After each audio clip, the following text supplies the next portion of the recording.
Tout d'abord, je tiens à vous remercier d'être venu pour cette conférence.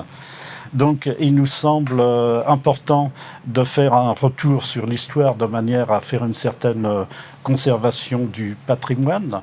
Donc là, je vais vous présenter en fait une petite promenade dans ce qu'était l'usine de Billancourt. Donc peut-être que cela rappellera certains souvenirs s'il y a des gens qui ont travaillé dedans, ou de découvrir pour ceux évidemment qui habitent Boulogne ou les environs et qui ne connaissent pas évidemment, qui n'ont pas connu cette usine. Alors, pour l'histoire de conserver l'histoire de Billancourt, en fait, ce qui est important, en fait, éventuellement, donc, c'est de remémorer certains souvenirs. Et puis, en pensant aux générations à venir, éventuellement, je pense qu'il faudrait qu'il reste quelque chose, à condition, évidemment, que les conditions s'y prêtent. Bien sûr, que les gens ne soient pas plus préoccupés par des problèmes d'emploi, de pauvreté, ou même pire, de guerre, ou éventuellement de réchauffement climatique avec la surpopulation. Donc, on ne sait pas ce que viendra ces histoires-là dans plusieurs centaines d'années, voire des milliers d'années ou autres. Sur quel support ça pourrait être conservé, puisque là, par exemple, on s'est aperçu quand on a voulu refaire donc le diaporama, il y avait en fait certaines images qui n'étaient déjà plus conservées sur la clé USB. Alors, il y a bien le papier. Le papier, c'est pas éternel non plus. Mais enfin, on verra bien ce qu'il en adviendra. Voilà, donc ici, vous avez une vue de l'usine de Billancourt, vue qui n'est pas très très ancienne, puisqu'en fait, on voit que déjà, on a le... Si, quand même. Il y a l'ancien pont de Sèvres, là, je ne sais pas si on l'aperçoit bien, avec les arches. Alors, cette usine-là était aussi grande que la ville de Chartres à une certaine époque. C'est-à-dire, c'était quelque chose d'énorme, évidemment, avec énormément de personnes pour y travailler. Donc, cette usine est née au début du siècle dernier, comme on va le voir. Vas-y. Alors, moi, je me présente, donc je m'appelle Bernard Chrétien. Donc, j'ai fait toute ma carrière, en fait, chez Renault.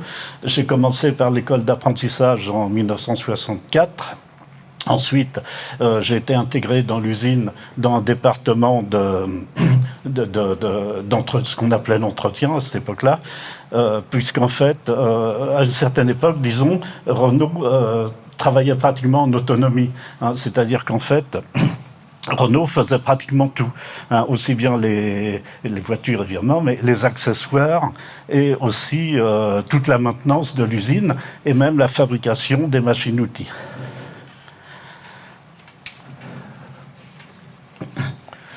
Voilà donc ici où a commencé l'histoire, l'atelier de Louis Renault, et qui existe encore, qui se trouve près du bâtiment de la direction, la seule chose qui subsiste encore de l'usine de Renault.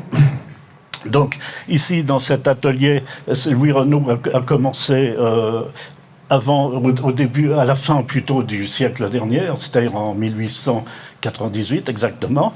Donc il a commencé par faire des petites voiturettes.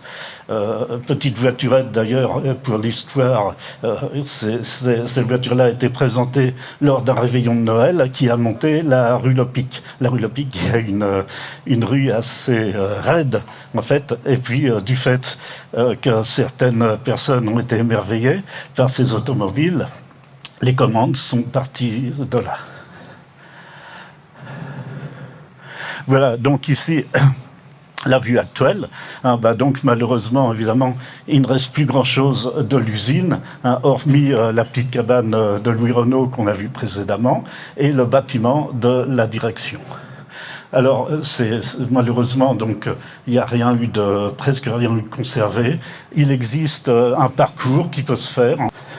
Voilà, c'est ça, voyage en industrie. Donc il y a des bornes avec des QR codes et puis des commentaires, donc ça peut se faire facilement.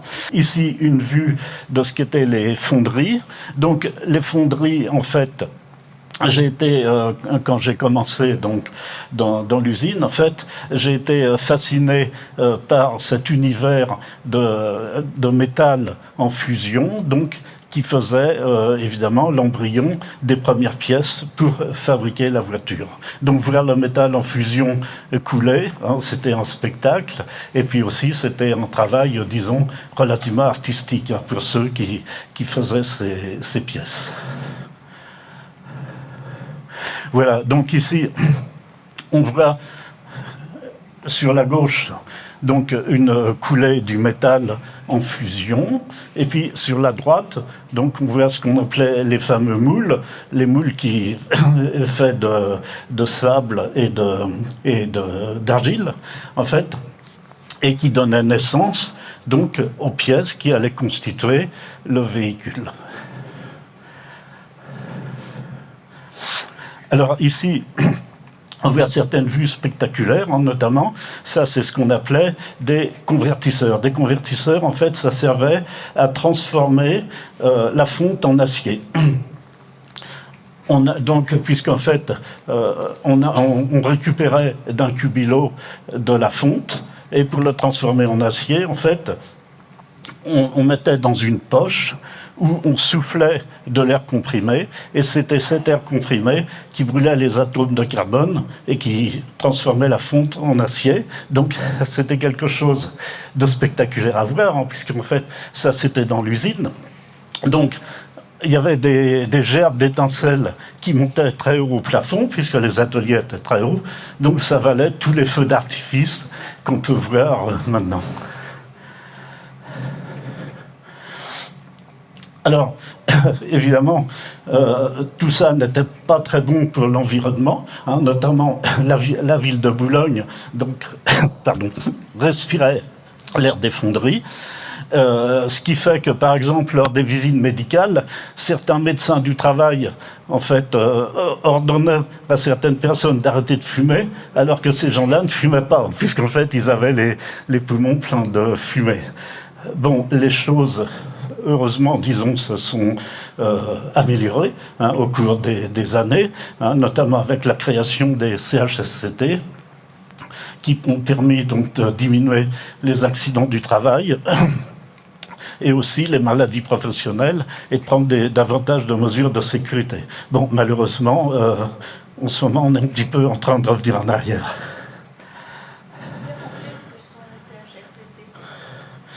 CHSCT, Comité d'hygiène sécurité, en fait, donc c'était constitué d'une part du patronat et d'autre part de représentants du salarié et éventuellement donc d'intervenir quand il y avait des problèmes importants. Alors, à la fin, on aura donc l'occasion d'échanger un petit peu donc des questions-réponses, hein. Mais bien sûr, s'il y a une particularité ou autre, vous n'hésitez pas à m'interrompre, ou même si je dis une erreur, ça peut arriver. Voilà, ici donc une vue de l'école d'apprentissage. Donc comme je vous l'ai dit, j'ai commencé donc à faire l'école d'apprentissage Renault. Donc ici, on voit encore une vue du bâtiment qui n'existe plus. Par contre, il me semble qu'ici, il y a une espèce de mare au canard avec des arbres. Ça doit toujours exister. Ici, un atelier d'ajustage. Donc, il y avait différentes professions, hein, notamment quand j'ai fait l'école d'apprentissage la première année, on faisait en fait différents stages dans différentes professions, ce qui nous permettait ensuite de choisir la profession qu'on voulait faire. Alors, le fil conducteur de cette conférence, donc, c'est intitulé « Les bruits et les odeurs hein, », puisqu'en fait, disons, chaque activité ou chaque atelier hein, avait la caractéristique d'avoir des bruits et des odeurs particulières. Ici, donc, c'est toujours atelier de mécanique, mais usinage. Alors, la particularité là, de l'odeur de l'usinage, en fait, c'était surtout l'huile de coupe. De l'huile de coupe, c'est de l'huile soluble, comme du lait, et ça avait donc une odeur particulière. Et puis, ça faisait aussi de jolis copeaux de différentes couleurs. Donc, Ici, bon, c'était relativement ancestral. Hein. Par contre, ça s'est vite automatisé, ça s'est vite amélioré, évidemment, avec des machines automatiques commandées par ordinateur. Alors, il y avait différentes professions donc, pour l'école d'apprentissage. Donc, il y avait tout ce qui était mécanique, c'est-à-dire ajustage, tournage, freinage. Il y avait aussi ce qui s'appelait le modelage bois. Le modelage bois, en fait, ça servait justement à faire des pièces qui allaient servir au moule pour réaliser les pièces de fonderie. Il y avait la tôlerie. Donc la tôlerie, là, évidemment, dans cet atelier, c'était un vacarme étourdissant, puisque chaque apprenti tapait sur sa pièce pour lui donner une forme. Et puis avec les odeurs de la soudure autogène. D'autres professions aussi étaient également enseignées, telles que l'électricité.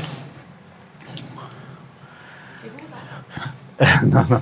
Alors, ça, c'est une photo donc, des vestiaires. Hein. Donc, dans les vestiaires, l'odeur particulière, c'était surtout, à cette époque-là, on utilisait le grésil et puis la sueur de bois. Des produits, bien entendu, qui sont maintenant interdits, qui sont interdits, mais bon, la propreté était de rigueur.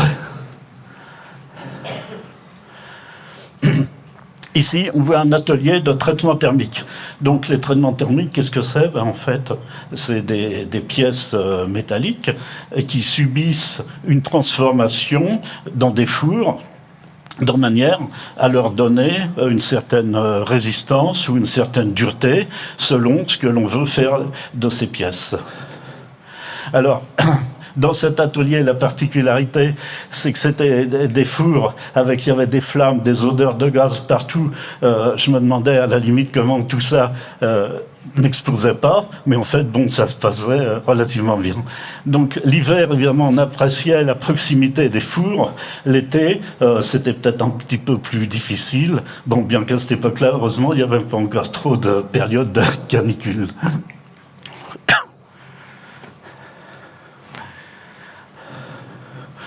Toujours ici, c'est toujours dans l'atelier des traitements thermiques. Hein. En fait, disons, l'ambiance y était, comme on peut dire, chaude et chaleureuse. Donc là, on voit par exemple des femmes affectées au contrôle des pièces. Donc ça se passait relativement bien, malgré un environnement un petit peu particulier.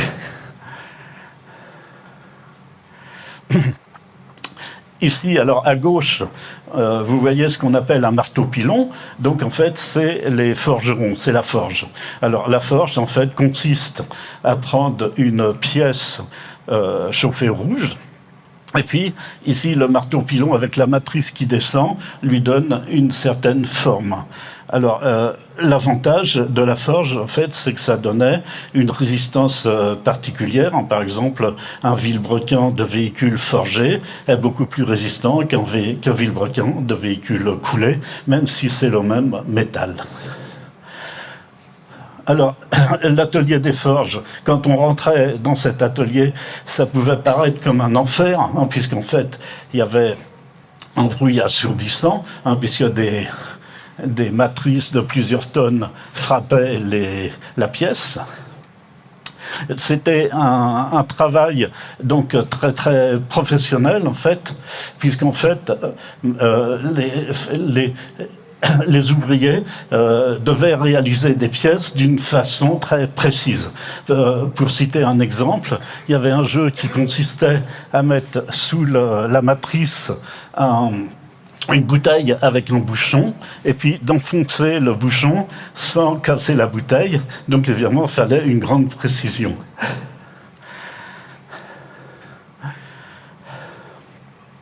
Ici, toujours une vue des forges, hein, donc on voit tous ces marteaux-pilons alignés avec les gerbes d'étincelles, le bruit et les odeurs que... Alors, dans l'atelier des forges, il n'y avait pas d'odeur particulière, en fait, de dégager. Je pense que c'était dû au vaste atelier avec des plafonds très hauts. Par contre, puis il y avait des courants d'air, évidemment. Donc on était à côté d'un four, il faisait très chaud. On s'en éloignait, il faisait très froid. Donc les conditions étaient relativement difficiles. Mais néanmoins, donc les compagnons qui travaillaient sur ces presses donc, étaient des professionnels de haut niveau. Alors, le côté spectaculaire, justement, n'est pas toujours, ne pas toujours être pris en compte. Hein. Par exemple, ici, on voit des femmes affectées à l'atelier de sellerie, donc notamment. Les conditions de travail de la sellerie pouvaient être relativement dures, hein, puisqu'il y avait des cadences imposées, bien que le milieu était assez confortable, hein, puisque c'était bien éclairé, c'était chauffé, il n'y avait pas trop de bruit, mais néanmoins, il y avait des positions qui obligeaient donc à se contorsionner, par exemple pour installer les pièces de sellerie dans le véhicule, ce qui occasionnait donc des troubles musculaires. Donc c'est pour ça, en fait, le côté spectaculaire des choses n'est pas toujours pris en compte. Pour en revenir aux forges, en fait, on voyait que, par exemple, dans l'atelier des forges, où ça paraissait être comme un enfer, disons, les conditions de travail étaient dures, mais en fait, peut-être pas si difficiles que d'autres travaux de production, ou même dans le tertiaire, où la souffrance morale, des fois, peut être pire que la souffrance physique, ce qui a conduit, par exemple, certains suicides qui sont privés. Ici, de l'usinage, là c'est ce qu'on appelle le décolletage. Alors dans l'atelier de décolletage, la particularité des odeurs, c'était l'huile de couple, hein, évidemment. Pour usiner ces pièces, donc il y avait de l'huile qui avait une odeur particulière, et même ce bâtiment-là, une fois désaffecté, l'odeur de l'huile persistait toujours et attaquait même le béton, ce qui fait qu'il y avait des morceaux de béton qui arrivaient à tomber. Donc, dans cet atelier de décolletage-là, en fait, je repense, là, c'était un prêtre ouvrier qui a travaillé, donc, et qui avait mis donc toute sa vie au service de la classe ouvrière. Donc, c'était l'époque des prêtres ouvriers, ce qui n'avait pas été trop apprécié du Vatican. Donc, ça, c'est le livre qu'il a écrit, donc, où il retrace un petit peu toute sa vie chez Renault.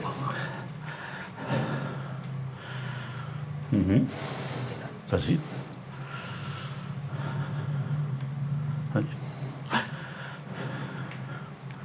Ici, la chaîne de montage moteur.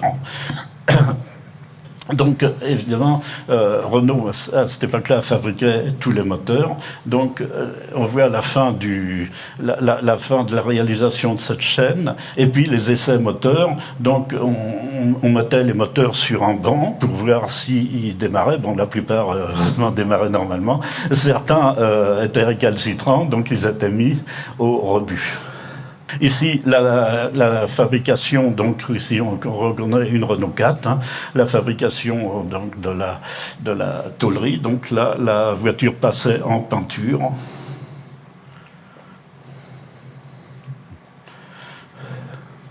Alors, cette boîte de dermosif, donc c'était un petit truc marrant en fait. Donc c'était ce qu'on s'enduisait sur les mains, disons, pour éviter que la saleté ne s'empresse trop dans les mains, et puis ce qui faisait qu'une fois les mains lavées, bon, ben, on avait les mains bien propres. Alors ça avait évidemment une odeur particulière, cette boîte de dermosif, et la particularité donc c'était que certains notamment le lundi matin, passait beaucoup de temps à s'enduire les mains en discutant, racontant les histoires du week-end. Et puis, il y avait le chef qui tournait autour en disant quand est-ce qu'ils vont se mettre au boulot, ceux-là. Ici, l'infirmerie. Donc, de temps en temps, on avait besoin d'aller faire un petit tour à l'infirmerie en cas de blessure ou de problème particulier. Alors, l'odeur particulière de l'infirmerie, c'était l'odeur de l'éther. Hein, bon, c'est une odeur que moi, personnellement, j'aimais bien, mais d'autres n'appréciaient pas du tout. Notamment, je me souviens d'un collègue qui était un ancien rugbyman, qui pesait au moins 120 kilos, et à chaque fois donc qu'il approchait de l'infirmerie avec l'odeur de l'éther, eh ben, ils avaient un malaise.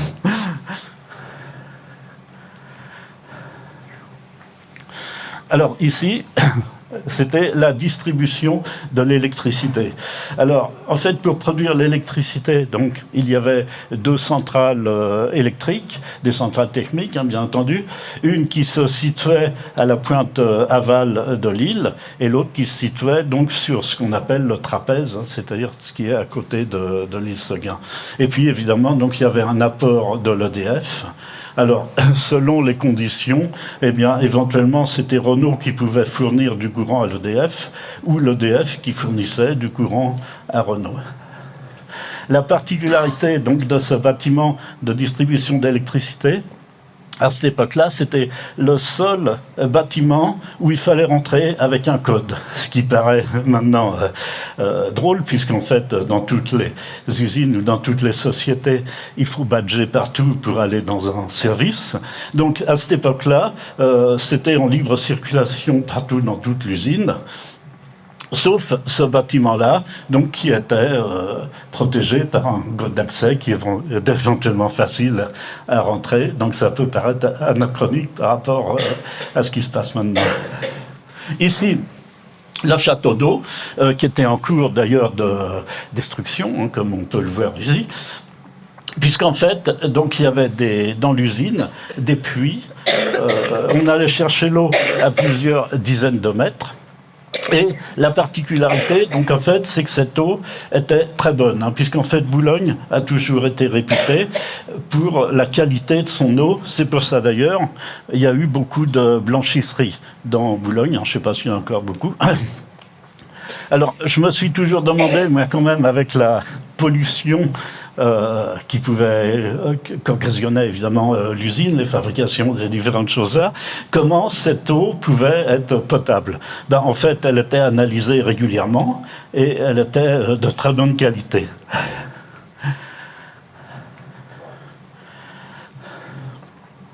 Ici, c'est ce qu'on appelle la rampe de l'île Seguin. Donc ici, on voit beaucoup de monde. Je pense que cette photo-là a été prise lors d'un mouvement de grève. Donc ce pont existe toujours.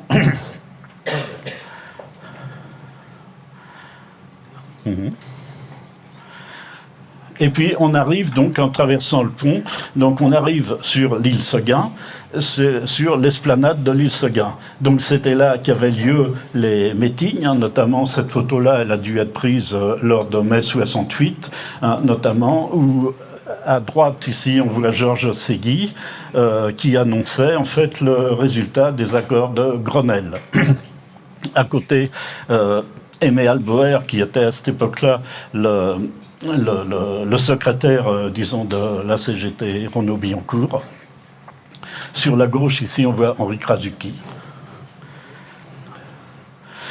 Voilà, donc ici, on voit donc la fabrication de la Renault 4, donc sortie de ligne de ferrage carrosserie, donc c'est-à-dire où étaient assemblés les différents éléments de carrosserie en fait. Donc la Renault 4 qui a été fabriquée donc pendant longtemps à Billancourt, hein, puisqu'elle a commencé donc dans les début des années 60 pour remplacer la 4 chevaux.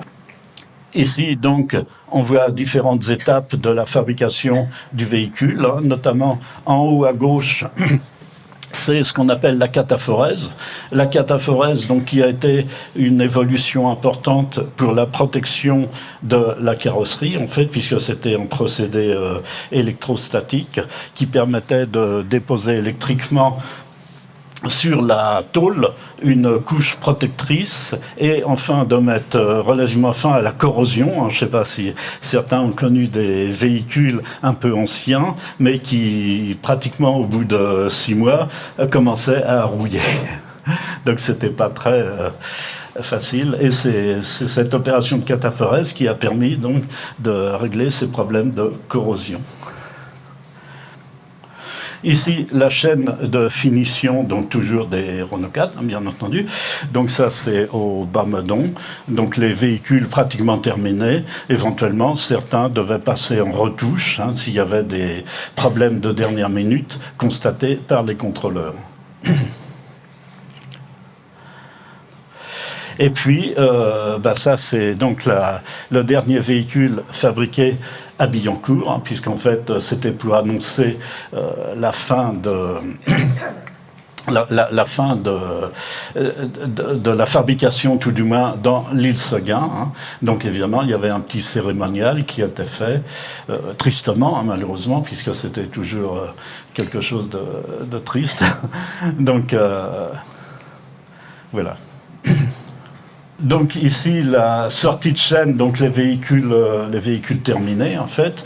Donc les véhicules sortaient de chaîne sur l'esplanade de l'île Seguin et éventuellement ensuite étaient essayés si besoin est et puis passés donc pour la livraison aux clients.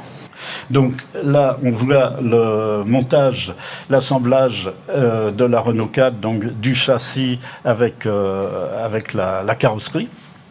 Ensuite, l'assemblage est passé ce qu'on appelle monocoque, c'est-à-dire qu'en fait, auparavant, donc on avait un châssis et puis on venait poser une carrosserie dessus. Puis après, en fait, c'était tout l'ensemble qui assurait la rigidité du véhicule. D'autres véhicules, d'ailleurs, étaient déjà monocoques avant, notamment la 4 chevaux, la Juva 4. Bon, ça n'avait pas été fait pour la 4L, je pense, pour des raisons techniques ou financières, je ne sais pas. À côté, donc, on voit ce qu'on peut appeler, peut-être pas la remplaçante de la Renault 4, mais tout du moins une amélioration de la Renault 4, c'était la Renault 6, qui était une bonne voiture, qui n'a malheureusement pas connu un bon succès. C'est comme ça. Ici, on voit donc la ligne de presse.